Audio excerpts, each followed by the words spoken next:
Carrying on with styles, Western traditional. Western traditional is probably what we would call the European experience in tattooing, or American and European experience in tattooing. A lot of people believe that America is like the home of that. It's not really true.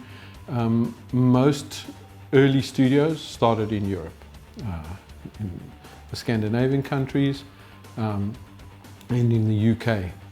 The first exposition of tattooed people was done in the UK with bringing a Maori back.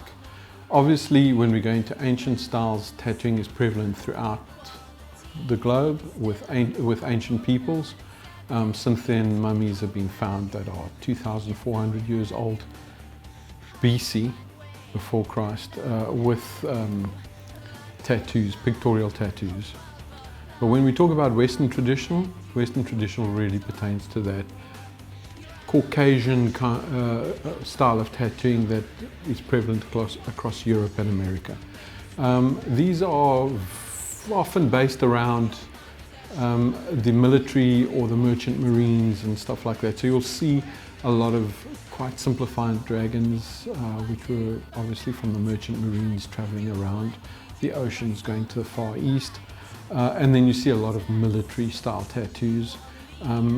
The most famous is probably Sailor Jerry Collins, who worked in Hawaii, which was a staging point to the Pacific sector in the war.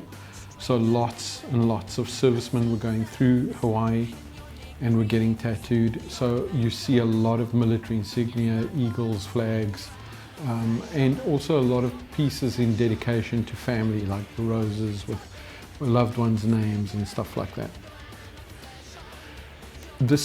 How it's put together, often people look at Western traditional and they go, well, it's piecemeal, a little bit here, a little bit there. And yes, obviously, especially when you think of a merchant marine moving around, they weren't in port long enough to get like a really large tattoo. So what would they do? They'd get something small and then they'd go off to the next port and probably get something memento from there, and it would be another small piece because they weren't there long enough to get a bigger piece, and so on and so forth. Today, when we look at Western traditional, its placement is very important. Once again, it's like tribal. One piece's relation to another is very important, and how it is read together is also important. So think about that when you're getting a Western traditional piece. How do the pieces sit against each other? How much space is there between each piece? What does that relationship look like from a distance? So these things, I believe, are very important also when it comes to Western traditional work.